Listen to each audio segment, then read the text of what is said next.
An appreciation on behalf of the Advocacy Committee to our outgoing Vice President, who has been dynamic.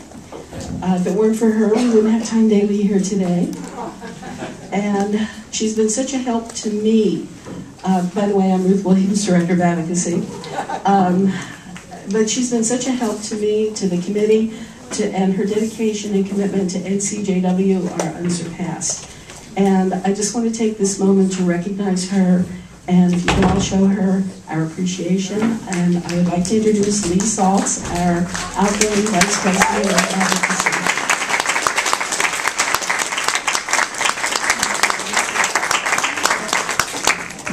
Well, I don't have to tell you who I am, but you know who I am, and you know that I am, until the end of this meeting, the Vice President of Advocacy. Okay. So I'd like to welcome you to Council House today to our illustrious panel to discuss the war against women, or as Republicans call it, the war against caterpillars. For those of you who have been here before, please bear with me while I just tell the newcomers just a little bit about our organization. We are a grassroots organization of volunteers and advocates who turn progressive ideas into actions. We are inspired by Jewish values. We strive for social justice by improving the quality of life for women, children, families, and by safeguarding individual rights and freedoms. This organization is over 100 years old, and look what's happened to me. My hair has turned all gray. And lo, for all these many years, we have worked for advancing the well-being and status of women, advancing the well-being of children and families, ensuring and enhancing and advancing individual rights, and enhancing the quality of Jewish life. Our mission of advancing the well-being and status of women is why we are here today. Before I go on, I would like to remind you that if you like what you see and if you like what you hear, please join us. We are an equal opportunity organization. You do not have to be Jewish. You do not have to be a woman. You just need to be someone who wants to be at the forefront of social change by helping to put our beliefs into action. There is a membership table in the lobby to the right as you leave. People around here are wearing name tags like mine, and they will steer you to the right place if you can't find it. On your chair are mini papers. Please do not use them to sit on them to make your seat softer. You will find the bios of this esteemed panel. Take time to read them. You will be amazed how lucky we are to be here to hear them today. There are also 3x5 cards for you to write questions. They will be picked up by members of the Advocacy Committee and given to the moderator to be answered at the end of the panel discussion. There is also a yellow evaluation card that looks like this. We really would appreciate it if you'd fill it out. We really value these evaluations. We use them to plan further events. I, of course, again have to thank Ruth Williams, the Director of Advocacy, because it's just really difficult to do anything without her.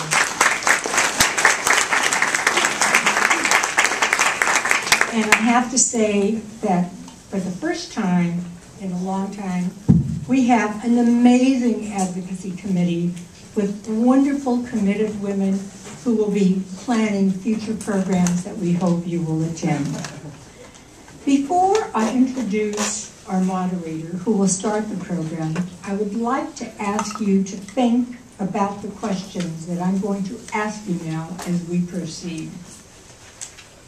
Is it an imaginary war on women when the House GOP holds a panel on women's health and no women are invited to testify? Is it an imaginary war on women when the GOP nearly shuts down the federal government over efforts to defund family planning? Is it a war on women when the House GOP has introduced 30+ bills to limit women's reproductive health care? Is it a war on women when Virginia legislators seek to force women to undergo invasive medical procedures? Is it a war on women when Wisconsin's GOP governor and legislators repeal the state's equal pay law? Is it a war on women when over, well, I use my teacher's voice. When over 500 bills have been introduced in the Senate to restrict women's access to health care. To help answer these questions, we are going to have the most amazing moderator, but before I introduce her, Ms. Magazine, who is one of our sponsors, one of our co-sponsors, has brought all these magazines for you. So when you leave, they're on the table on the right. Please take one. They're an amazing magazine with lots of information. And along with Ms., our co-sponsors today are Planned Parenthood of Los Angeles, ACLU, the Feminist Majority, thank you, California Lesbian Project, the Miracle Mile Now, and the Women's Advisory Board of the City of West Hollywood. So going back to our wonderful moderator, Sandy Banks, a reporter, a writer, a columnist, an editorial writer for the Los Angeles Times, who makes my day brighter by reading her columns. Sandy.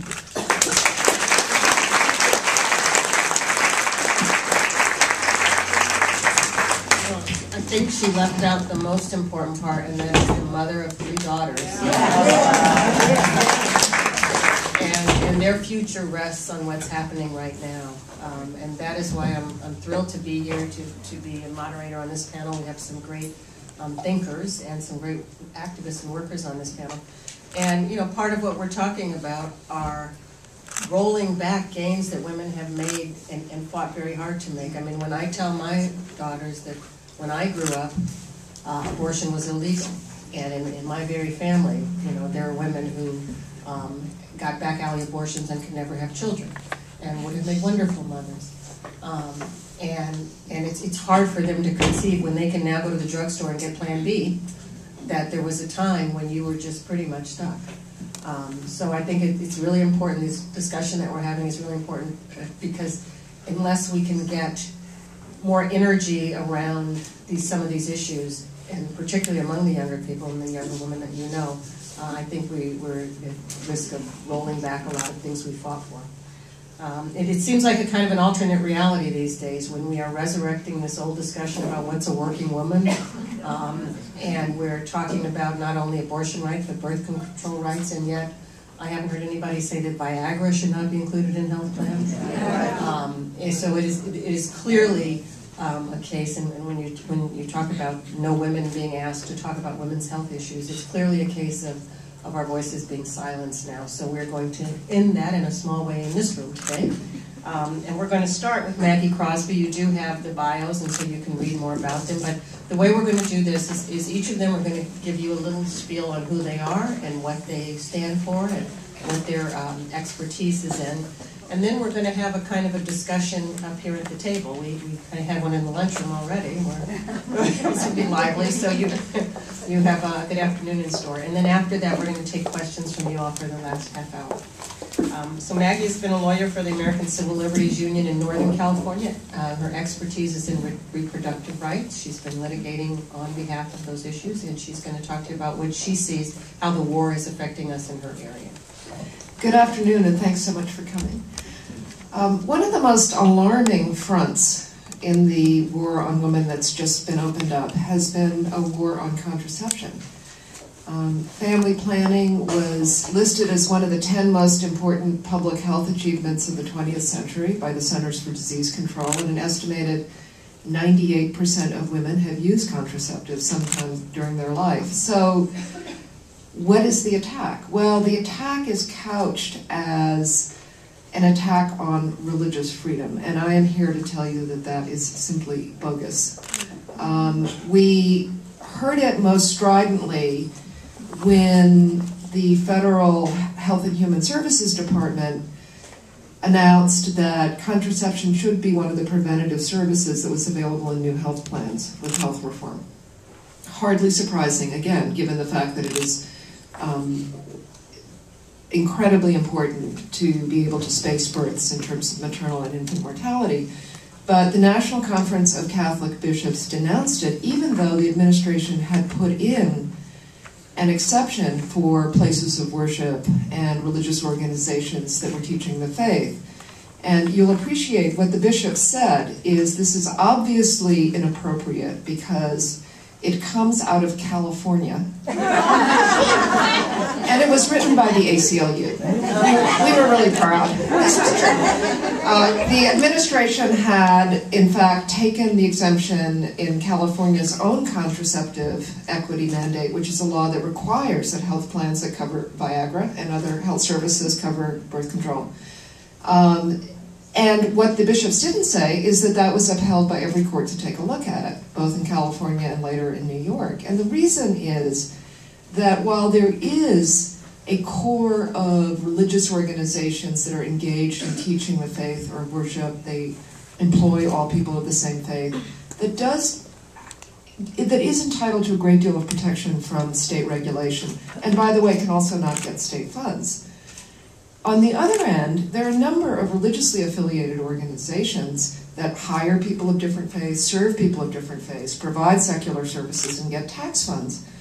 And when they've entered that secular world, they have to play by secular rules. And one of those secular rules are labor policies that protect the health of women. So when a woman, for example, takes a job in the cafeteria of a Catholic hospital, she hasn't signed up to join the church. You know, she is entitled to the labor laws that protect her health. And what the church says is, oh, but she knew it was a Catholic hospital. Well, no, that's backwards. The religiously affiliated employer knew when it created a diverse workforce to do secular services for tax money that it might have to obey labor laws that are not precisely tailored to their sectarian doctrines. I mean, just think about it. If you were applying for a job and the person across the desk said to you, now, first things first, before we talk about your resume, let's talk about your use of birth control.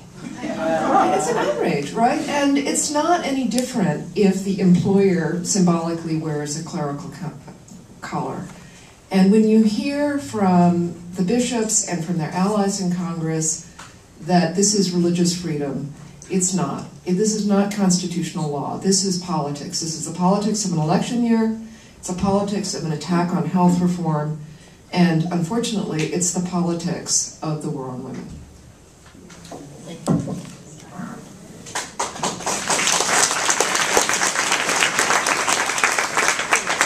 think that's a very good national perspective, and specifically on birth control, which I think is considered by so many to be a religious issue as opposed to an issue of freedom for women. So thank you for putting it in that perspective so clearly. And next we're going to listen to Serena Josell, who is the public affairs person for Planned Parenthood in Los Angeles. And they are doing the heavy lifting for us in this battle. It was wonderful to see the public response and the public support for Planned Parenthood recently with the Facebook campaign that forced leadership out. And it's really great to have her here and to talk to us about the struggle and how California, particularly in Los Angeles, is leading the way to help other chapters around the country. Thank you. Thank you so much for having me here. Thank you, Hillary and Ruth and Lee, for inviting me. I'm so honored to be on a panel with so many brilliant women. I was leaving this morning, I said to my boyfriend, I want to be on a panel with Maggie Crosby. I want to be Maggie Crosby. And I do work at Planned Parenthood in Los Angeles, and as many of you know, Planned Parenthood serves 1 in 5 American women with everything from life-saving cancer screenings to contraception, STD testing and treatment, and also abortion services.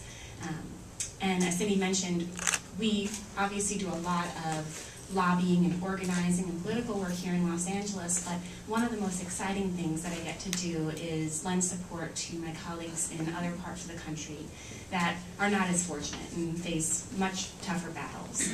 I was just sitting here and jotting down states, but in the 7 years I've worked at Planned Parenthood, I've been sent from everywhere from Virginia to Illinois, Nevada, Alaska, and then last year Mississippi. And so it's been really eye-opening to see the very real difficulties that many women face accessing services as basic as birth control pills. And as Maggie mentioned, the war on women is much more than a war on abortion. It really is a war on birth control increasingly. Last year, state legislatures introduced over 1,100 anti-women's health bills. And the last time I checked, there were over 900 additional pieces of legislation introduced this year alone. So this war on women is certainly not letting up. And I think that in some of the cruelest ways that it takes shape is when there are attacks not only on birth control coverage and insurance plans, but on birth control access for women who are lower income or uninsured and rely on family planning clinics like Planned Parenthood for their health care.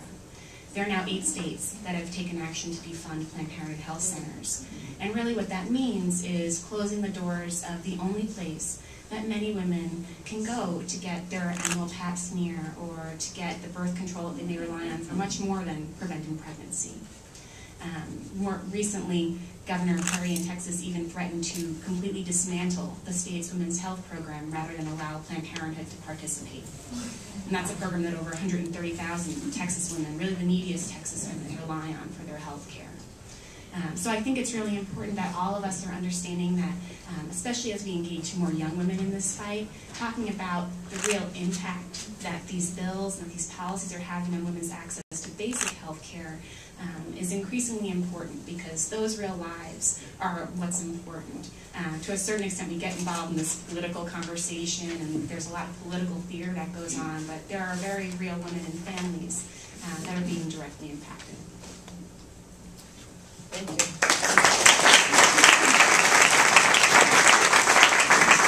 And I just want to second that if you're taking notes about what to take away from this, and that is that it is not just about birth control and reproductive rights. It's about women's health care. It's about being able to get a mammogram. It's about being able to figure out what that pain is in your back that may turn out to be cancer. I mean, it is about women's health care in general, and this is the way in, but we all suffer if these things are allowed to proceed. Next we are going to hear from Linda Long, and she is working on the state level and is going to talk to us about the progress that's been made in California and the rolling back of some of that process and the very real threats that exist right now to services that are specifically geared toward helping women. First, I wanted to thank NCJW for hearing California Now's call about 2 weeks ago. We called on you to make some calls to Governor Brown to protest his writing women out of the language of the new Office of Health Equity. And that was really helpful, and we really appreciate that you jumped right on it. We've heard a lot about the war on women all over this country, and now I want to scare the crap out of you and tell you that the war on women is here. It's here in California. And I'm going to be politically incorrect and tell you that it's being waged not by Republicans, it's being waged by guns, too, also. So it's, so you guys aren't going to like what I'm about to say, so just be prepared. So we asked for your help because over the last couple of years, Governor Brown has been making it abundantly clear that he's using the shock and awe of a massive budget shortfall to distract women by making unbelievably devastating cuts to social welfare programs, schools, and universities. Those distractions are necessary so he can use his office to fundamentally change government. And he's doing that without input from women, without input from those people who are most affected by these cuts. He's not alone, and this is going to be the theme for the day. He's being helped, and he's asking for help from Catholic hospitals, Kaiser, their company union, SEIU health workers, Anthem Blue Cross, and the California Endowment. Those are the policymakers around women's health. When we asked for your help, we were beginning to get a little desperate a couple weeks ago because Governor Brown is using the trailer bills, the budget trailer bills, to pass a lot of these very onerous health policies towards women. And some of you are asking why would Governor Brown do this, right? Well, when he eliminated the Commission on the Status of Women, he said he did not believe that gender equity was one of the core functions of government. So let me repeat that. Our governor does not believe that gender equity is one of the core functions of the California government. So, everything that I'm going to talk to you about has to do with two things, when we talk about health. It's access to health and the elimination of disparities in health. Every task force, every department is tasked in California to make sure that they create access to health and that they eliminate disparities in health. And that's a great thing if they include women. And it's a simple thing to include women. You just write women in. It's not that difficult. But if you believe that gender equity is not a core function of government, women are not included.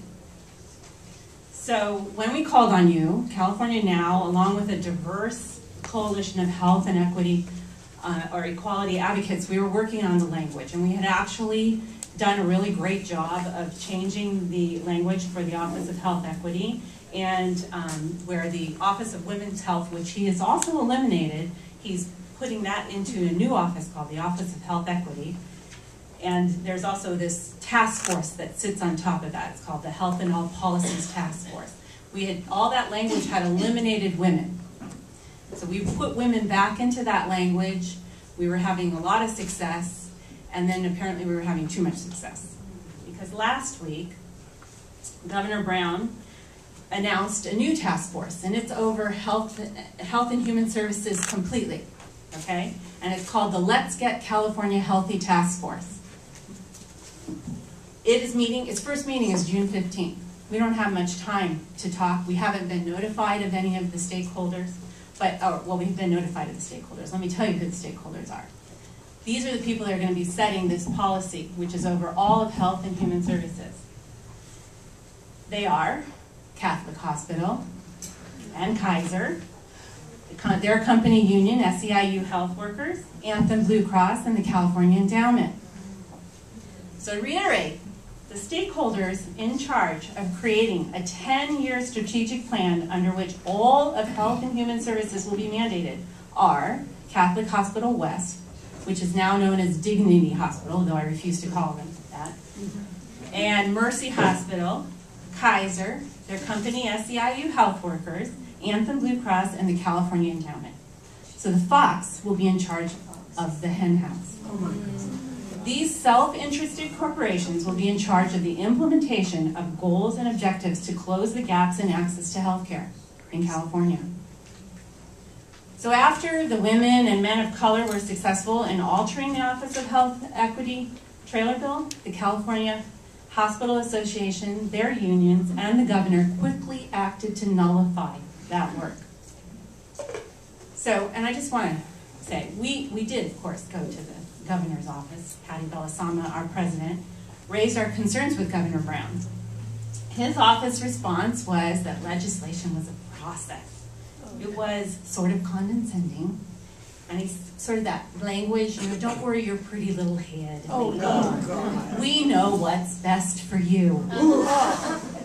Well, I think it's time for California women to take hold of that process and beat it. And when government does not believe that women's equality and empowerment are core functions of government, a consistent pattern in the creation, implementation, and maintenance of policies and programs emerges. Women are not included. So we will not allow the governor to hand over the health care to Catholic hospitals or those who collude with them to offer substandard care to women. And that substandard care is all about reproductive care. So when we get to the point when I have a time to tell you what I think you need to do about it, I'll tell you. Thank you.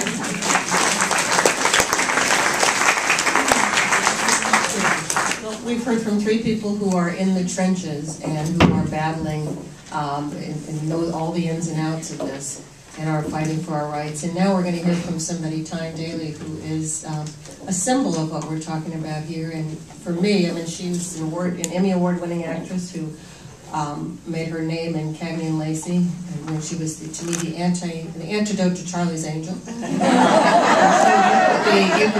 You could be a cop and be tough and be cute. And so she has been a hero of a whole generation of women for breaking gender stereotypes and gender norms and kind of showing that you could combine a lot of qualities together, that we are as different and as interesting as anybody else.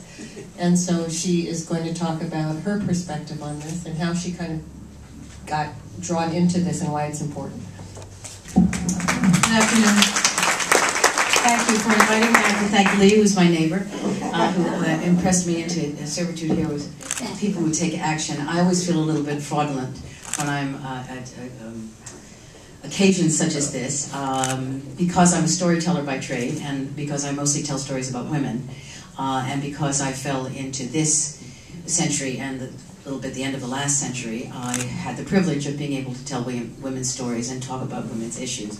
But I do not pretend to be any kind of an expert, except in my personal experience.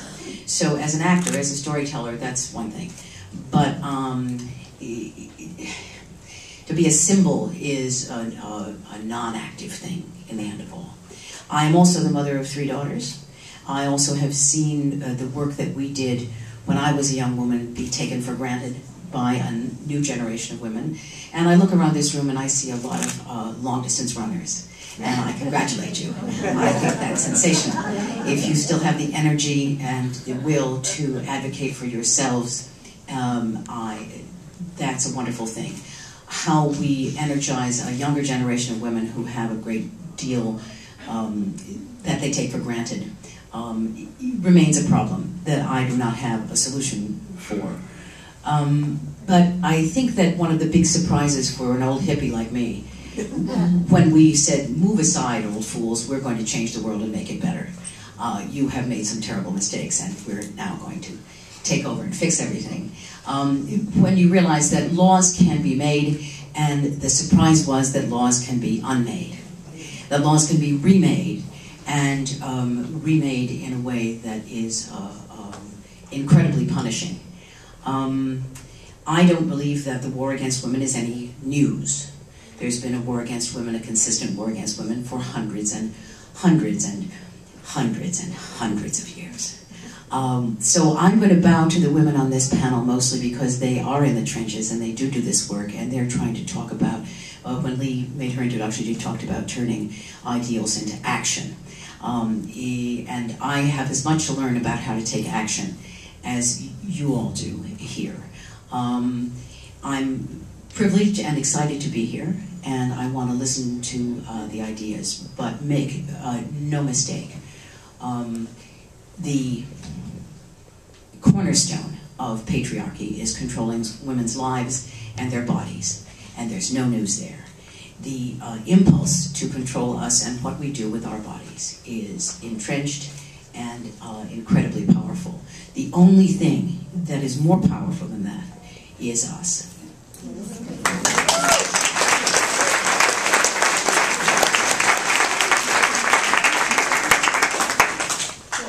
I want to start with a question, and I think I'll put this to Maggie. It just came to me as I'm sitting here and I'm listening to all these numbers of the states that are proposing legislation that would limit reproductive freedom and rights and all the birth control measures.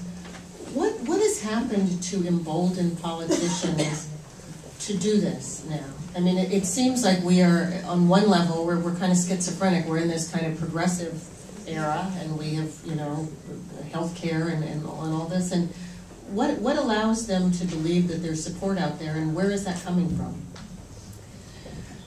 I have a friend, Tracy Weitz, who is a sociologist at the University of California, who is about to write a book on all of this, so I'm going to channel Tracy.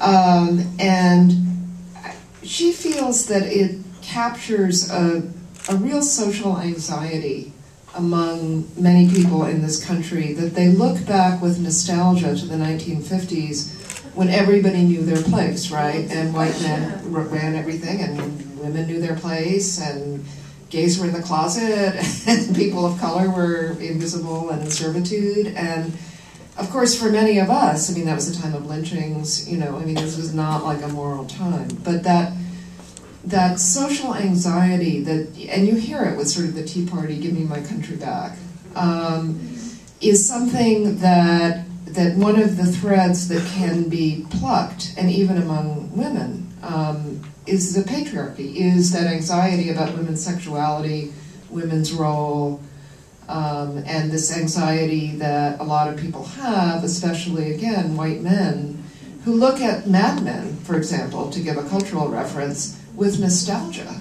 you know, which I think for many of us, we look at Mad Men and we think, oh, thank heavens, there really has been some progress. Is it, I wonder as well, if, I mean, women are achieving educationally now. For instance, there's a majority of the students in medical school and law school are women.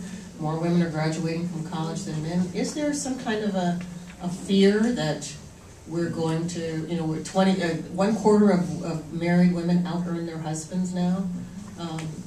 Yes, I mean, I think definitely. And again, to return to what Tom just said, the cornerstone of women's equality really was Roe versus Wade. I mean, it cannot be overstated how important both, well, the pill and access to legal abortion have been for women's ability to complete their educations, to plan their families, to take their place in the economic, social, and cultural life of the community. And I think it does explain if there is an anxiety about women running the society more than some people would like them to be, that logically, actually, yes, if you wanted to take a whack at something that would stop that in its tracks, it would be access to reproductive health care. I think part of the issue is the Tea Party Republicans, but I think that Linda touched on something when she said that part of the problem is the Democratic Party. And I think we do have to recognize that to a certain extent, women's issues have been taken for granted.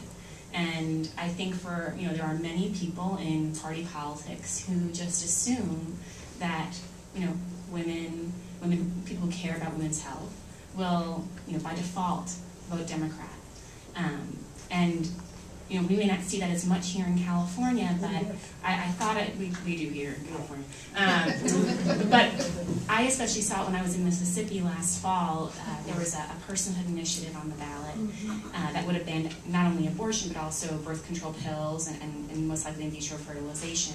And we had the hardest time not that there are that many Democrats to choose from in Mississippi, but we had the hardest time finding anybody from either side of the aisle who was willing to say that they were against this initiative, even though it was so extreme. And at the time, the top of that ticket last November was their gubernatorial race. And both the Republican and the Democratic nominee, who quite frankly did not have a shot in hell of winning anyway, were yes on the initiative. And so I think to a certain extent, yes, there's the far right making these attacks, but part of the reason they're able to do that is because we don't have a strong democratic allegiance to women's health that's willing to stand up and say, no, we will fight this tooth and nail. This is not a women's issue. This is a humanitarian issue, and really believe that at the party's core. May I ask a question? The people that you couldn't find, were any of those people you couldn't find women? There was, yes. Yes. There were many women who were against the initiative. It started actually, the NAACP of Mississippi was really what kind of broke that dam and helped us. We started to find slowly some local elected officials who would help us, and we found them really thanks to the NAACP support. Yeah. And I could bring that back to California. Because here we had on the a bill to ban methyl iodide. Anybody who knows about methyl iodide? It causes miscarriages in about your 6th or 7th month. And it's being sprayed on our strawberries. And the women who are picking our strawberries are having those miscarriages. But it did not pass. We have we have a majority. It should have passed if all the Dems had voted for it. But there were Democratic women who did not vote for it because they're being funded by Monsanto, who makes it. And that's a women's issue. That's a reproductive justice issue. And it's disgusting that there were Democratic women in California who did not vote to get rid of methyl iodine. And we should, as a whole, we should be just tracking them down and pointing that out because they're all running for re-election. And it raises an interesting point that came up, Linda, when you talked to it. It seems that this is a battle of institutions, a struggle. It's about the Catholic Church and the political party and the unions, and everyone is kind of co-opting things for the interests of their group. Can women, as diverse as we are, be a group in that way, a bloc? And is that necessary? Is it possible? Well, I think it is, because I think we represent, I think it's something like 57% of the women in the people in California. I mean, we have a majority here in California as women. And so really, when you talk to regular women, not politicians, we really do vote, and we are very strong on reproductive justice issues. And I think, I know I'm from Orange County, and we have a large group of Republicans in Orange County, Republican women who are pro-choice in Orange County and who vote pro-choice. And they meet regularly. So I don't think it would be that difficult, but we're not hearing about it. People aren't talking enough. This has propelled women to start to talk, but they're not talking intersectional feminism. They're not talking about how the environment is affecting reproductive justice. They're not talking about all these issues that really affect reproduction. It's not just about birth control, and it's not just about whether or not you can have an abortion. It's whether or not you can even get pregnant. Because, in LA, you could live next to a toxic dump, which is unfortunately where a lot of women of color do, and they have a very low birth rate, even though they want to get pregnant. So these are the issues, and we need to rally around reproductive justice. It seems it's also not even just reproductive justice, but as you said, equality when it comes to health issues. You talked about the Women's Health Initiative, or Office of Women's Health. Right, being rolled into a general equity health office. How does that affect us? How does that? Well, what happened was through the trailer bill process, which really, if anybody knows, it just takes a few months to get a trailer bill through, and there's very little oversight. And these are all comes out of the governor's office. So he said, well, I'm going to save us some money. I'm going to get rid of that Office of Women's Health that collects all the data on women's health disparities, because, hell, we don't need that. And I'm going to throw all of that into I'm going to create this new office called the Office of Health Equity and save us some money. I'm going to get rid of the women who actually run the Office of Health Equity, who have all the knowledge. I mean, that's gone now. And I'm going to use these people over here to do that work. And so that was a done deal. And so what we did was change the language of that in order to include women, because women, the only thing that carried over from the Office of Women's Health was about breast health, and we all know we're more than our boobs. So, so I mean, this is something that we've been able to change. But and like I said in my opening remarks, if the policy is that gender equity is not your core function of government, it's going to affect everything. And when you have people like Catholic Health West or Kaiser in charge of gathering the data about whether or not their own programs are successful to helping women, well, and you start to say, well, the insurance companies are in charge of whether or not this program's acceptable or even successful or doing what we said it was going to do. I mean, how's that going to look? It's never worked well for us in the past. I don't think it's going to work well for us in the future. Let me take this, though, to another level.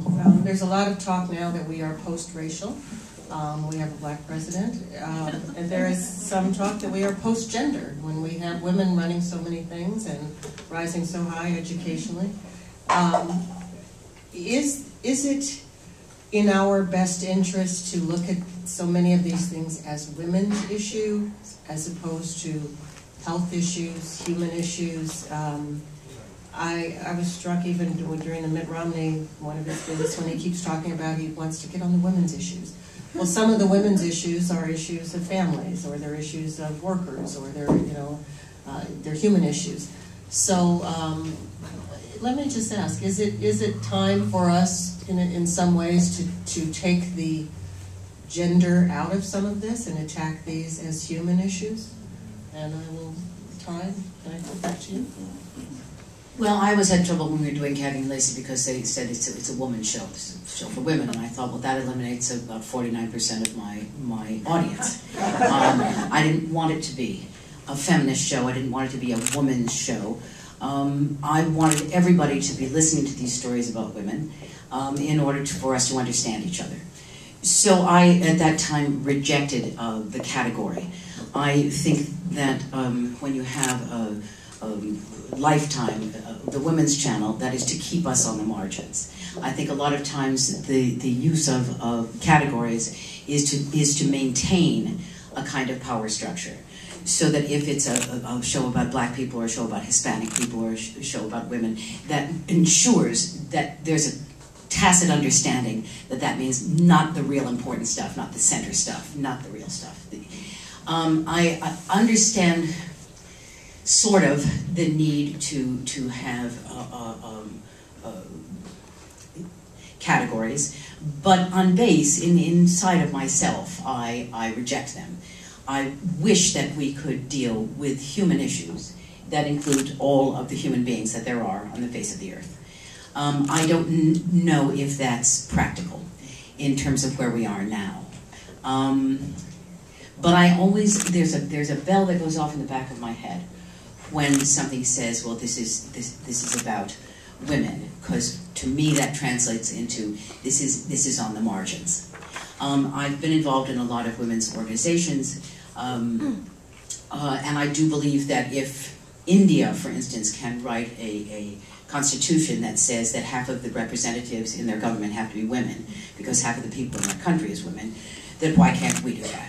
There's a simple fix to the Senate, as far as I'm concerned. You have 2 senators. One would be a girl, and one would be a boy. That's it. I don't care what your politics are, I don't care how tall you are, I don't care how old you are. Well, 30, it's 35. But, just to even it up, there are some solutions that would be quite obviously simple if we lived in an obviously simple time, which we do not. For the first time in the world, new emerging countries are not fashioning their governments on our constitution. They're taking other models than ours. So we need to think about amending how we live to use in this new century and the centuries to come for my daughters and also for my grandsons. But I always want there to be some inclusive mindset, because I don't think we can do it on our own, even though we are 57%. If we are 7% in California that's treated like a minority, then the point is moot. I'm now going to bow to more expert people to say, how do we address this? But I look out for language because I'm a language person, and I am suspicious of categories. I just want to add one thing, which is, and I don't disagree with what you said, but I think one problem that we are facing now in the area of the attacks on reproductive health is our silence as women about our own experiences with contraception and abortion. 1 out of every 3 women in the United States will have had an abortion by the age of 45. All of us use birth control. I have a friend who says we should prod our partners every time we take the pill. Not to hurt them, but just to tell them that every day this is something we think about.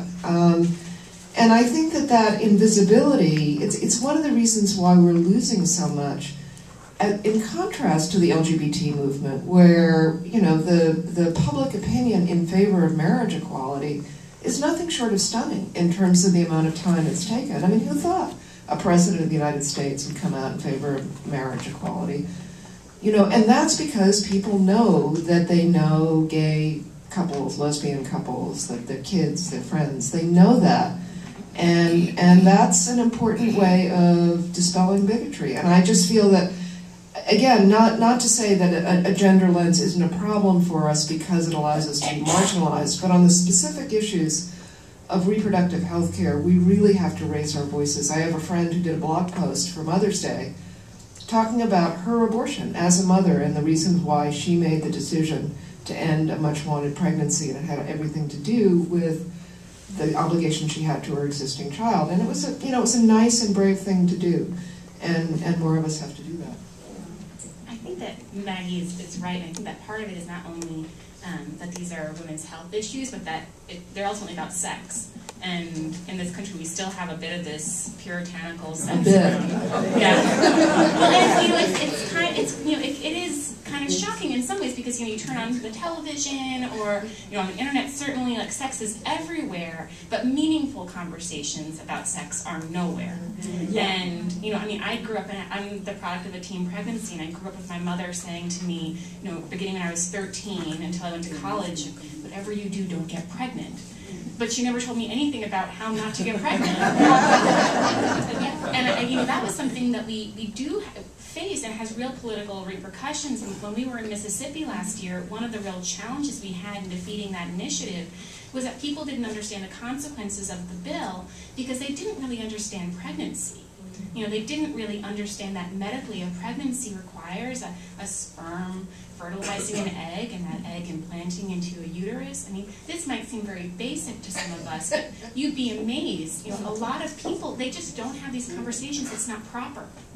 And so, you know, we have not only the women's label as a hurdle in some cases, but we just have the topic that it's a conversation that many people just feel like very uncomfortable with and they back away from. So I think it's both of those things very much. And the abstinence-only movement in terms of sex education doesn't help either. Well, and two, I mean, when it comes to health, you know, I mean, all of us in the room, for the most part, are women, and our health issues are very different from a man's, even when they're the same issue. You know, that when it comes to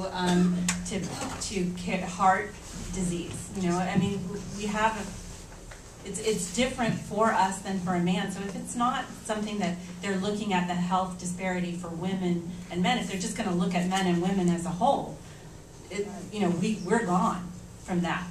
And we've known that for a very long time. I mean, we've known that when it comes to medication, when it, you know, I mean, for a lot of different things. And that's why when it came to the language in the Office of Health Equity, it was really important to have women in there, because I'm going to tell you who was included.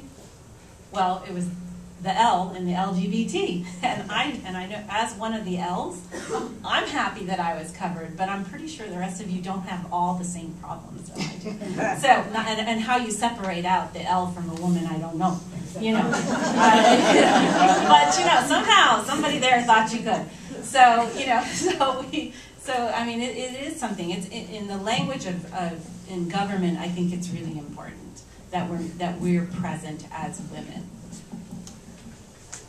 There's something that I keep thinking about as we have answer this question that I'm going to just put out there, and I will ask this kind of final question, then after we all talk about this, we'll take your questions that you've turned in. So if anybody has any questions they want to write down, do that, and I'm going to choose from some of them as we're up here.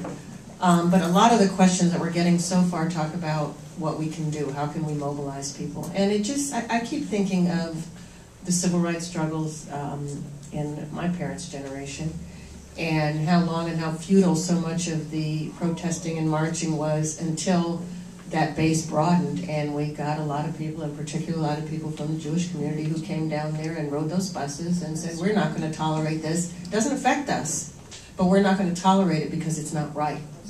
And on some level, it seems we have to engage beyond women, that every man has a mother, have sisters, they have wives, they have daughters, and that these are issues that depriving women, particularly if you are relying on certain forms of insurance because this is your job or whatever, depriving those women of the right to control their reproductive freedom and to limit their childbearing to what they can handle and afford is not right. And it's time, it seems, that we engage even beyond women. These may be our issues and specifically, but our lives touch other people's lives, and we are the most important people in many of those other people's lives. And so there ought to be a way to engage beyond just women. So my question to the panelists is, first of all, how can we, two things, how can we particularly engage younger women? And I know, in looking at the social networking and how that works so well, I am on Facebook, and there were so many Facebooks about, support Planned Parenthood and click here and all that. And so are there ways that we can engage people outside of our own constituency here? And what do you think? How can we do that, and will that matter? So I think that one of the hardest habits that we need to break in order to engage more young people is getting away from the labels that we've been using to describe ourselves. I am as guilty of it as anyone else, but it's very easy to fall into this kind of bumper sticker speak about these issues and to talk about being pro-choice versus pro-life, as if anyone is truly anti-life. Or to talk, to say things like, keep your laws off my body, or my body, my choice. And I think that, to us in this room, those statements might mean something. But I think that especially if we want to engage younger generations, like we want to move kind of beyond our 20% base, that we need to talk about these issues in a way that better reflects how normal people feel about them. And I think, we see it in our conversations that aren't political, about pregnancy and about families. And I have a boss who's 6 months pregnant. She talks all the time about how excited she is about her baby, and she doesn't call it a fetus. And it would feel weird if she did. And I think that that's one of the things that we have to kind of understand, is that there are a lot of people who have very conflicted and even ambiguous feelings around these issues, and that's okay. And we need to be comfortable talking about these issues with not only some of that, recognizing that confliction that some people feel, but also recognizing that these are really emotional and personal issues. And respecting women's choices means understanding that they might have some conflict. We see people in our health centers every day who feel like they're making a decision that was really difficult and that was really hard, but that wasn't necessarily wrong. That's still the best decision that they can make in a hard situation. And I think that sometimes when we revert to this kind of polarized political debate, we're not respectfully addressing those normal emotional feelings, and we're making the conversation inaccessible to the people who are in the middle. I actually wanted to just add, one of the insights that I think was very valuable is that the kind of my body, my choice language, which again, I grew up with, right, I was of the same generation, it sort of excludes people. It's like, this is my body, my choice, while the ambivalence that many people have about pregnancy and abortion, the other side was good at tapping into that by saying, well, if you're ambivalent about abortion, you're with us. You want to see restrictions on teenagers, on funding, on whatever. And that's not the case. They were reaching out to an ambivalence that really our side can acknowledge and say, many people would not terminate a pregnancy, or people might have an abortion for reasons I wouldn't have, but I can't know what that woman's situation is, and we need to respect her judgment about her life. And if we talk more along those lines, I think we do reach people. And I think we had hoped to have someone, a young person, but to just say one thing that I'm seeing at the ACLU and the people we work with is that there is a passion on this issue, but it is framed more in terms of reproductive justice, not only the environmental issues, but for example, we're doing a bill now to prevent the shackling of pregnant inmates. And that's a reproductive justice issue, that contempt for pregnant women. It's just downright dangerous, for one thing. But, issues like that, expanding the frame, I think also is part of reaching beyond our core boomer feminist group. I was just going to suggest that this is absolutely true, and this is why we have in Los Angeles and actually all of California, we have a lot of smaller organizations that are working directly with women of color who work very hard on the reproductive justice issues, because they see reproduction as a whole, not just in one, as one thing. And so when you want to look for some of these and to get engaged, there's the Latinas for Reproductive Justice here in Los Angeles, Black Women for Wellness, all of it, and there's the coalitions. Maggie and I sit on the Coalition for Reproductive Freedom here in California. There is just a tremendous amount of organizations that really work on reproductive freedom and reproductive justice in a framework that includes a lot of young people. And when we go to these meetings, I feel incredibly old and incredibly white, but it is really so refreshing. And like, we're working with some young women now, and they're very blunt young women, and at this age, and they're doing their slut walks. And if you really want to go and see young women that are really engaged, there will be a slut walk June 16th up in Sacramento, August, I think it's 4th here in LA. What's slut walk? Okay, well, you would know it as Denim Day. Okay, it's a movement that's come, and it's talking about taking back the word slut and allowing young women to wear what they want to wear and not be called a slut because they happen to be, or be rapeable because they happen to be wearing, clothes that aren't appropriate, and it arose out of Canada, and if you want to, you can go online and Google it. There's a lot of them, and it's worldwide. So, but those are the kinds of movements that young people are involved in, and they're very, very blunt. These young women, when they talk about abortion, they actually talk about abortion. They don't talk about choice. They don't use the lingo that we all kind of went backwards to, and that's how I think we got taken over. But and so those are the movements. So go out there, go on Google, look. You can see Google slut walk. It'll be an eye opener. Did it not have to do with the woman being accused of being a slut? Yes, in Canada, and by the police. Right, because about 17 years ago, I approached the networks because I, at that point, had some kind of supposed power on television to do a series about the history of the women's movement, the first and second and then third wave of women's equality, akin to Roots, because Roots had been such a successful and fascinating television project for this country, because the whole country sat down and looked at that history.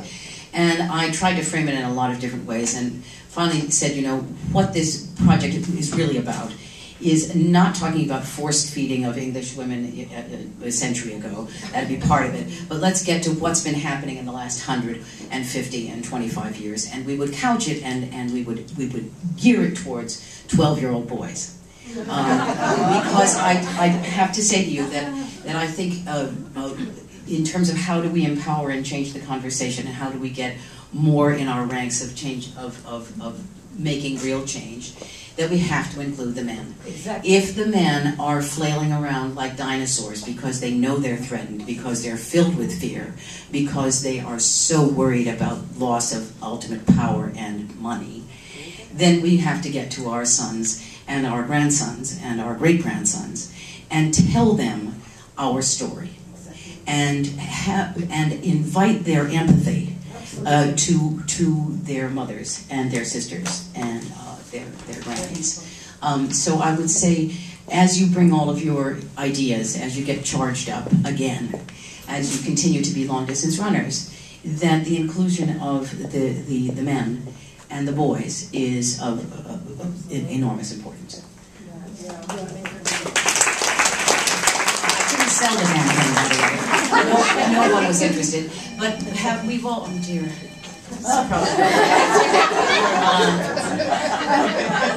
But I signed the list. Ms. Magazine that you have, invited us all to tell in public and put our names on a list of people that have had abortions. which I did as a public person, and so did hundreds and thousands of other women, to take the cover off. To say, yes, I have 3 kids, and I had 3 abortions, and I had 2 miscarriages. I've had many of the experiences that a woman can have with her own body at various stages of my life. And I say that out loud, and I do not apologize, because all of those decisions were on purpose. I went to Molly Yard when she ran, now a long time ago. I said, Molly, I've got a button for you that's not for poor, indigent women of color. It's for educated women of the Caucasian persuasion who will wear a button saying, I never had a child I didn't want. That's a sin. It's sinful to have a kid you don't want. But you know, bring your ideas and insist upon them, because we have to keep throwing ourselves up against a wall of resistance that is been there for a very, very long time. And if any of these luncheons or meetings if there's a purpose to them at all, it's to re-energize ourselves and each other. And actually, just to add to that, I have been at dinners with liberal guys who are very pro-choice, but they'll say, well, I don't know any women who've had abortions. All the women are rolling their eyes. You know? And in fact, we have to stop rolling our eyes. We have to say, oh, let me tell you my story. Hi everyone, my name is Kaya. I'm so sorry I'm late. I wanted to first say thanks to all those moms out there. My mom just drove me from the Orange County airport because my plane was delayed and broken. So I also wanted to comment on what you all were talking about with young boys these days. I'm a USC student. I'm the director of the Women's Student Assembly at USC, and I pretty much make it my life to interact with young men and teach them about feminism. So that's fun. Most recently, I would say that my interactions have been positive. We held a Feminist Pride Day, and as you all know, feminism is still a really controversial word. So we had young men and women wearing shirts. Actually, my old teacher, he said I'm a old white male feminist, and I love that. He's a great mentor for me. But even in some of my classes where I love my other teachers, the men in my classes weren't as receptive to what we were trying to do, and they say, oh, feminism, what are the struggles, what is that, and so we have across the generations issues with that, and then we had the frat boys lining up against it, and we kind of had like a divide between the classroom, this little debate about why feminism is important still, and this was in an Italian class, so doing this in Italian was a little tricky. But I think it's really great that we keep doing this, and I think what you were saying about engaging young men and teaching them, I mean, we have to engage our young women too, because it's not a divide, it's not a gender divide whether or not you call yourself a feminist. Young women are just as reluctant, if not more reluctant, to call themselves a feminist because they don't want to alienate, the men that they're hanging out with, and that's something that I work really hard to get people to call themselves feminists, but I think ultimately it's a choice, and if people don't want to call themselves a certain label, it's more important that they stick with ideals. And I give my answers. I say, I think we should honor the history of feminism, and I go through the waves, and they're like, okay, that's enough. And then I say, and the word feminist talks about the feminine, but it doesn't have to be exclusive, because the third wave in particular has really brought in this idea of intersectionality, and that gets really interesting because they're like, oh, does this involve race and class and all of these things, and so that's something that we love to talk about.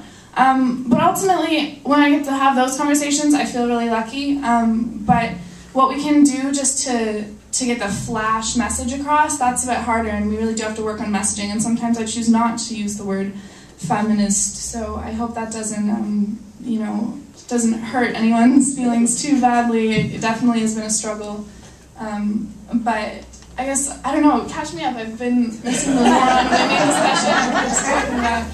Well, most of the time we kept saying, we wish we had a young person here. So thank you. No, thank you for making it here. Let me just say, what we have mostly been talking about are health, specific health issues, specifically threats to reproductive freedom, birth control, access, that kind of thing. And the question has come up, how do young people see this? And for us, it's like we can remember before Roe versus Wade. Some of us, not all of us. And I have 3 daughters, and my 3 daughters are your age. And they kind of roll their eyes a little when I talk about things being rolled back because they can't imagine not being able to go get Plan B at the drugstore. Do you think that your generation is ready to get on board and recognizes that there are real threats? Yeah, I absolutely do. I think, you know, you're going to look at young people, and I'm probably speaking from my little bubble of activist women that I hang out with, but we do exist. You know, there's a big group of us on USC campus. We're proud to be there, and we are angry every time something new happens in the news. And I mean, just today, with everything that has been going on in the House, they're completely undermining the Violence Against Women Act. And you know, I just learned that the Violence Against Women Act, Joe Biden brought that forward the year before I was born. And since then, 50% of violence against women, I don't know how they made, you know, that statistic, but according to Barbara Boxer, who I, you know, will believe whatever she says, 50% of the violence against women has been cut down based on the Violence Against Women Act. And now Republicans are talking about taking away the protections for Native Americans, for immigrants, for students on college campuses, me, essentially. Cutting stuff for women across the board, and that's not even, they're not even asking money to be thrown at that. That's just, you know, from a policy perspective. And we have to keep fighting this fight, and I think it's appropriate to call it the war against women. One of the arguments I get into with young boys all the time is, oh, war? Really? You're being so dramatic. And then I say, okay, let's go look at the news. Google war on blank. War on Christmas, war on kids, war on drugs, war on terror, war on science, war on guns, war on music, war on poverty, war on war on crime. And they're just like, okay, I see your point. So maybe we shouldn't use vitriolic statements to make our point, but we should start the conversation. And if I use the word war to start that conversation, I actually was on the plane with someone from the military today, and he thought it was appropriate to use that term. So I was like, okay, I got some cred there. Well, thank you. And thank you. We're going to segue to the questions now because you just raised one, and that was the Violence Against Women Act, and someone asked about that, and so that is our update. And also the questioners raised the point that the Republicans, I guess, were using the inclusion of the LGBT community as the reason to not support it. Is that right? So that was the one demographic I forgot because it's on my list. Yeah. So that's been the reason to not support the Violence Against Women Act. So that's something that we also ought to get in line and rise up against. Several people talked about how we have been mostly talking about reproductive health, but I just want to bring these other issues out, and you raised it with the slut walks too, that there are other cuts that affect us as well, and one, for instance, is to the Stanley Moss Courthouse downtown that handles domestic violence cases. And there will be less places for women to go. You will have to go further. You will have to wait longer. In the meantime, the aggressors, the people you're trying to get the restraining orders against, are operating more freely. So budget cuts are affecting us, and that is a health issue too. Domestic violence is a very great and overlooked health issue. And that there are testimony that women are being profiled and asked to open their purses and convicted of prostitution if they're carrying more than 3 condoms with them. Criminalizing prostitutes has gone on forever, and there are signs now that with human trafficking is another big issue that affects women very much that we have not talked about and don't. And the war against women now, that the gang members are dealing women, girls, particularly 14, 15, 16-year-old girls, they found that easier and more profitable to deal than drugs. They are transporting them. In California, sex trafficking is not about bringing women here from some other country. It's about the girl in foster care who really has nobody to look up to and so falls for this guy. It's about the girl whose parents are very strict and won't let her out, and so she starts hanging out with this guy. The next thing she knows, she's being sold to men up and down the state of California. So those are other issues when we talk about the war on women, and thank you for bringing those up. Somebody asked if there is a list online of legislators that support women's issues that we can get, since we talked about, Linda. California Now, if you go to the californianow.org website, we have our scorecard is up, so you can take a look at that. And we did a revision of our questionnaire and scorecard this year, and it's getting more and more comprehensive. because we want to start taking a look at who not only just votes on our issues the right way, but who takes leadership on issues. And we have several people that are running that are leadership-taking people. We have Annabeth Jackson, and I can say these things because we have a pack. So we have the Tori Osborne. We have some people who really take leadership on issues and have in the past, and those are the people we need to elect. Those people that will step out in front and will say, you know, I'll take the fall for this. I'm not going to take the money from Monsanto. I'm going to just go for what women want. You know, so yes, you can go there. Let me ask, might some of those be men? Some of them are men. We have quite a lot of really great men that are in the legislature, and they're there as well. Because several people raised that issue. One person asked, why was there no man on this panel? Were they asked to join and did not? Or was that a conscious choice? No men or not women? No men. No men on this panel. So, okay.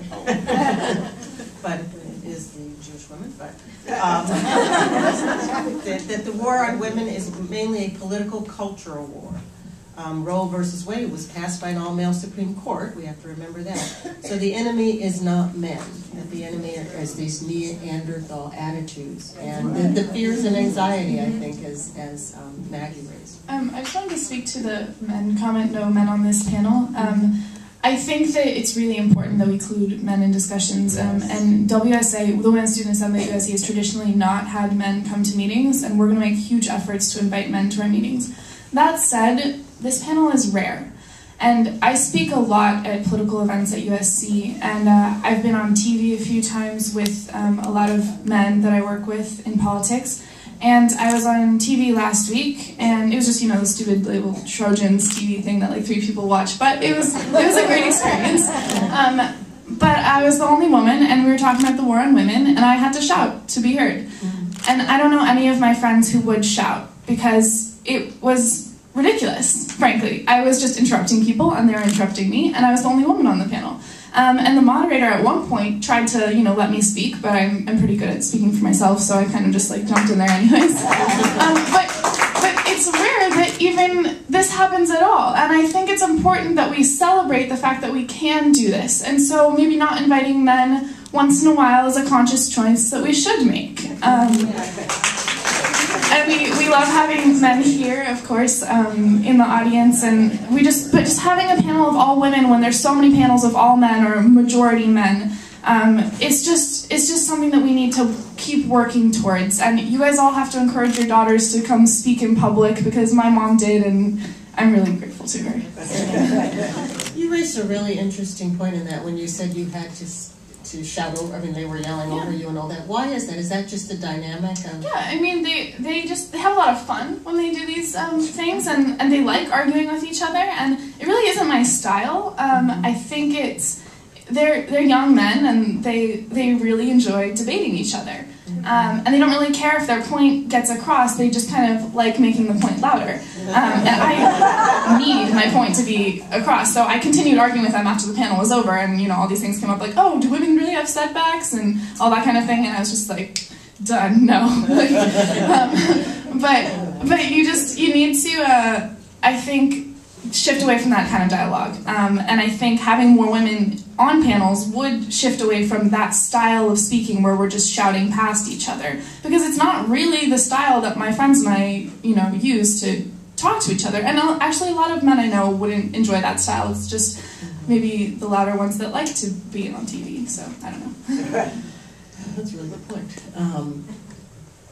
Somebody from the audience made that point as well and said that the women tend to be more private about things than men, and that we tend to be shouted down more easily, and so that sometimes it is hard to have this conversation when you raise it and someone disagrees loudly or vociferously, then we kind of back down, and that's something that we have to kind of work on more.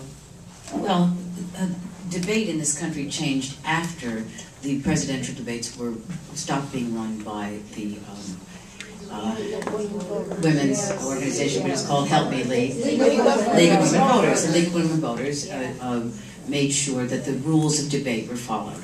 Since that change, which was after the Nixon-Kennedy debates, we don't debate anymore. We yell at each other. We interrupt and yell at each other. So unless there are an organized set of rules to follow, with an independent body that is not partisan, I think we can't really talk about debate. We can talk about yelling. I don't believe that backwards is a direction, actually. I think there are 5 directions, north, south, east, west, and forward. So that people who think that there is something to go back to are incorrect. I am happy to be a woman in this century and in the next one because I can't think of a century I'd go back to in terms of my rights and services and laws. But as we try to extend into progress of some sort, I think we have to be inclusive, but I also think we have to figure out how to talk with each other in a more civil way, and in that way, I suppose it's a little backward thinking. I've been dying to say though, Linda, just on a private note, would you please tell the governor for me that under this gender this thing, that I believe that any man who wants to have an abortion should have access to it at any time for any reason. I hope that language will be included. I would be happy to let him know. Thank you. Just pass that on. Yes, he doesn't talk to us anymore. Someone did ask, though, Linda, that since Governor Brown's wife seems to be his closest confidant, can women's groups meet with her and explain how this one-sided group is affecting our... Okay, I'm going to be politically incorrect again. Ann Gus Brown is a corporatist. She ran a large corporation. She believes in those corporate values, and she kind of believes that she got there on her own. You know, it didn't matter that she was white and middle class and got all the luxuries of being white and middle class.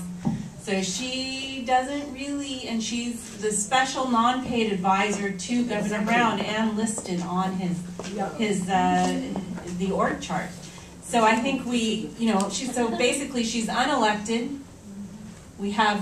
She's the unelected advisor to Governor Brown, and we have not had much success with reaching out to her. I agree. But I'm going to read this one because it's something that I feel strongly about too. It's not really a question, it's a statement. It seems so much of our problems come from the fact that our voters are uneducated on the important issues. We don't even teach civics in school anymore. Oh my God. How do we engage the future generations without providing them with the basic tools in our public schools to understand the engagement process? And from that, I want to take 2 questions, and I want to ask Serena and Kaya these questions. One comes from somebody that just says, are there any scripts available to help us talk with our grandchildren who are in their 20s?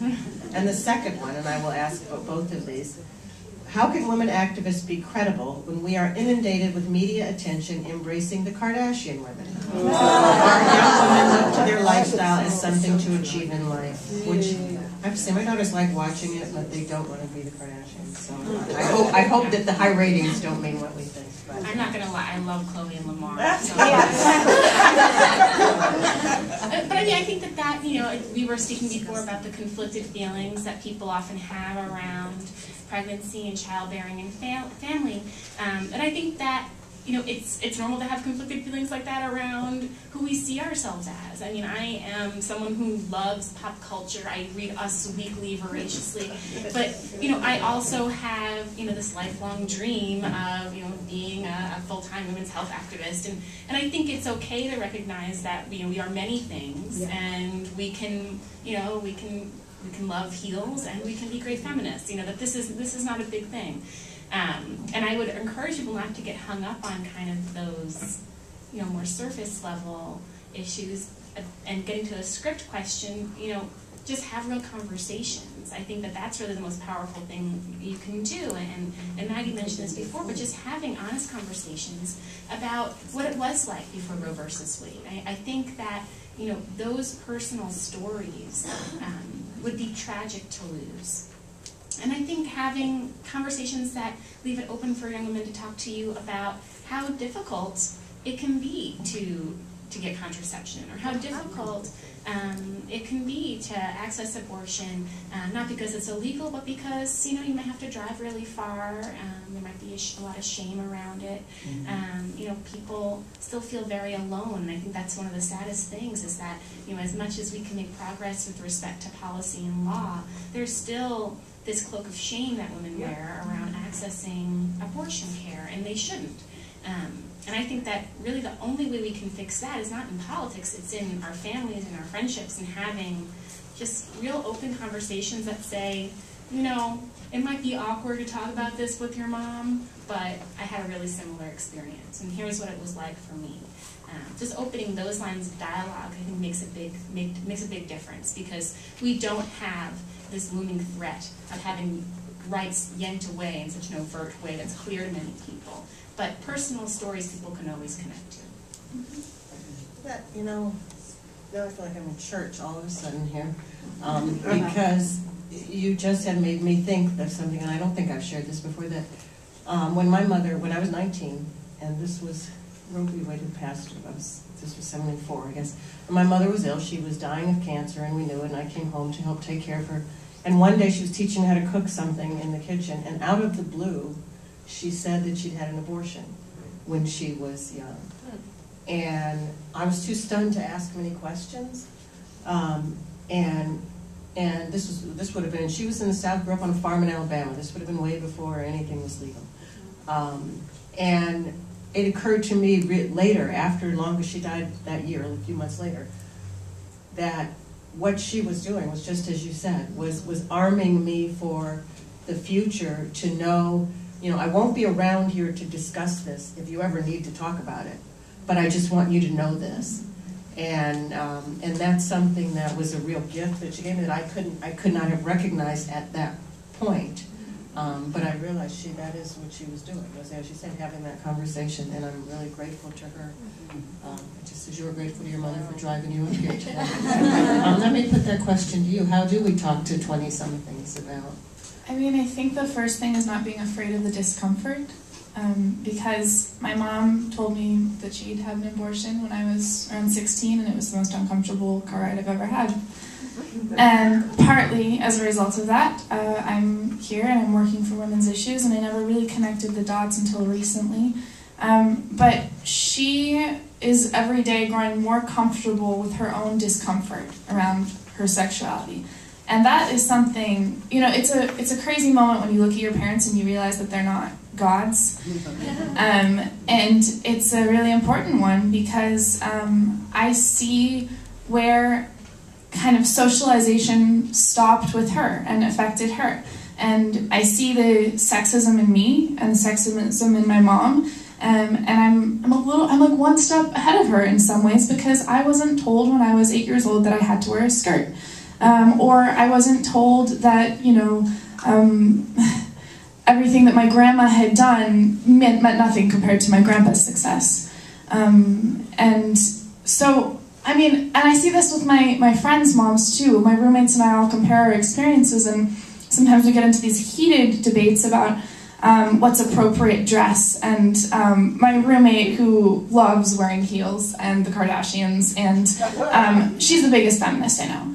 And she talks to her mom about literally everything, things that I would never talk to my mother about. And she walks around in her little pumps, and she has lipstick on every single day. And she is the most comfortable with herself, because her mom was always really open with her. And her mom had her when she was 16, so she had to get comfortable with herself. And they did that process together. So just going through it hand in hand, and like kind of being equals in the process of like getting to know yourself and getting to know your own sexuality and like the issues that face women's sexuality, I think that's the most important thing. In terms of talking to kids, my granddaughter is 18, my grandson is 15, and the other ones are really little. But in terms of the difficult passage of the teenage years, I think it's really important to do listening. That you propose questions rather than offer answers. If you tell stories, that's good, but you can also say, so you have this job at McDonald's. How much money are you making? and how much money is the boy making next to you? Is that an equal grade? Who gets promoted to the managership, and how did they win that promotion? Had they been working there for a long time, or did the new boy come in and get that promotion? Part of the reason that it's such a threat that women empower themselves is the world will lose its cheapest workforce. All of us in this room, I would dare to say that everyone in this room has said at some point when they needed help, I'll get a woman. Let's get a woman to come in and clean the toilets. Let's get a woman to come in and take care of mom because she's sick.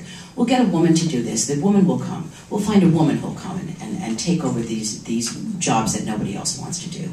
The cheapest workforce in the world is women.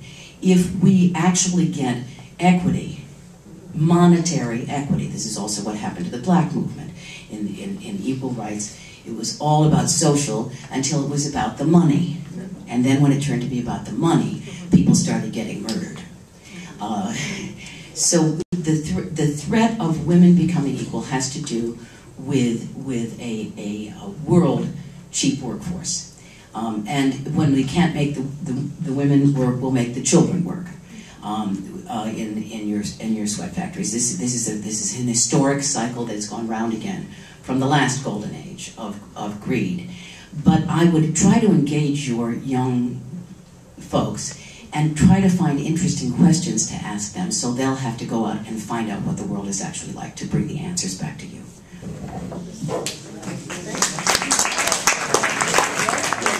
We're going to move toward wrapping up now, and I think that was a great note to kind of wrap up on. We're going to go through the panel and just give people a chance to kind of leave you with a last word, and if some of that will be on the question of what do we do now, what you would like us to take away from this, that would be great.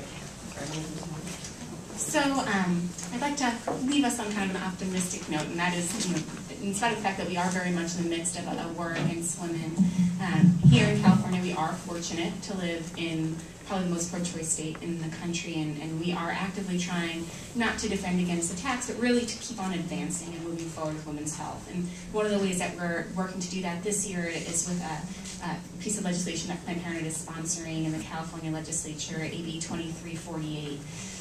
It's a bill that's been authored by Assemblymember Holly Mitchell, who's one of our local women's health champions. It's co-authored by Assemblymember Betsy Butler, another local women's health champion. And we're really excited about this legislation because it would be a step forward in California so that we could make birth control more affordable and more accessible in community health centers like Planned Parenthood health centers.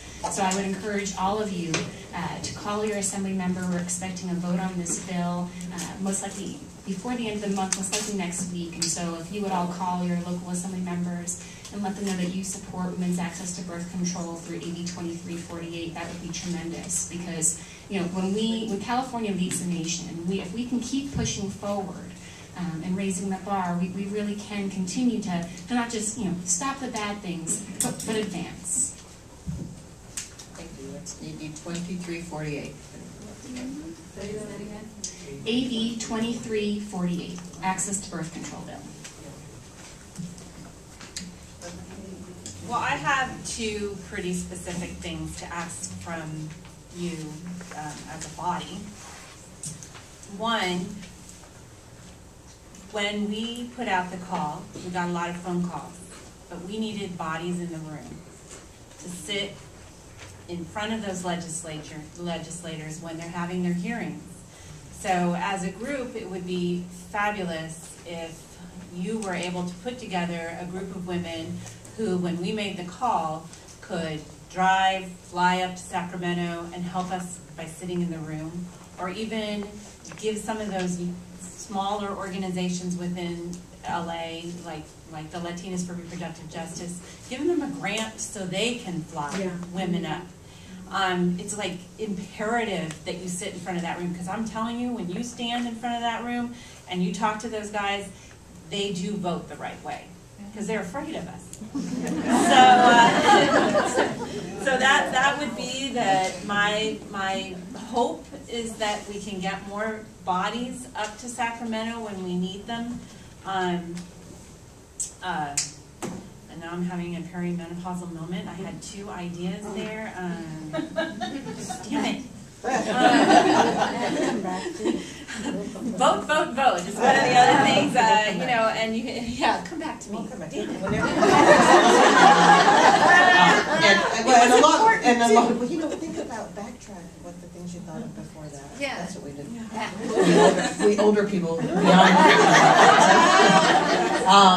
The other thing too, you're all involved in other groups besides this one, so network out. And in terms of even getting people to come to Sacramento, you may not be able to do it, but maybe you know somebody else that can. So beyond, you know, grants to groups that can, just spread the word to other people on Facebook and whatever other avenues you use. Actually, one-on-one contact too. Yeah, I have no idea. Okay. Well, I do think that showing up is about 47% of anything. Showing up is really, bodies in the street still works. And then there's a lot of hard work, and then there's luck. The luck factor cannot be overlooked. I would invite you to get up every morning and thank whatever God you believe in that you were born a woman.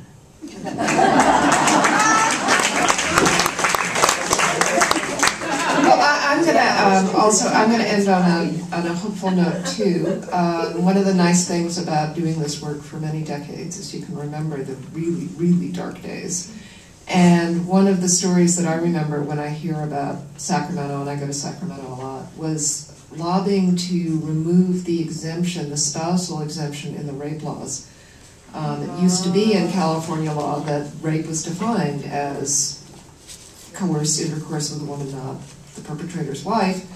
And I remember this guy, this legislator, looking at me and saying, but if you can't rape your wife, who can you rape? So they may think that way. They don't act that way. They don't speak that way anymore. And in fact, it is the case that we have budget problems, we have issues like the Commission and the Office of Women's Health. But California, in my professional experience, has come a very, very long way. And we are a model for the nation in many things. There's a reason that the Obama administration copied our contraceptive equity law, because we had the opportunity, and therefore I would say, and do say to my coalition, the responsibility to keep making progress, because there will come a day when the political winds shift. And it's really important that we in California have really good laws on sex education, on contraceptive equity, on abortion access, because they are going to be the models that other states look at and copy. And just the experience of a state with 38 million people shows that these policies make a difference. When I was doing the case on teenagers' access to abortion, California had the highest teen pregnancy rate in the country. We've now had the steepest declines, and that is because these programs that are in place really do make a difference. They make a difference in the lives of women and girls. So the engagement, I mean, we've been talking about problems, and we should talk about problems because that's our call to action. But I think it's also important to sort of take a deep breath and realize that the work that we've done has made a difference. Thank you. Thank you all for empowering me, for one thing. I feel honored to be up here with people who have been working far longer than I have on the issues that I care about the most. My general ask is that you all keep supporting the women that you support. I already said I support Barbara Boxer. I have another list of endorsements. Wendy Gruhl, she's running for mayor, and she is a huge inspiration to me personally. I've seen her speak multiple times, and I think she's amazing. Betsy Butler, I think she's awesome too. Obama, it's not a woman, but Mitt Romney is up in the polls with women. Gallup poll, do you guys see that? I don't understand, but my personal opinion is support Obama if you like women. And then also future candidates, support your daughters, tell them to run. If they like public speaking, if they get interested, if they're feisty, send them to me. I wanna do this Running Start program at USC where we've been working with Running Start. I think a lot of you know about Running Start or on the board. I don't know if there's any Running Start people in the audience, but it's this incredible program. They pair with the university or a large organization to get funding so that high school girls can come and just hear from amazing, inspiring leaders and get them in politics. And so I want to do that at USC again. If you have any high school girls send them over, come get my email. I want to teach them how to do elevator speeches and things like that. So support your future candidates.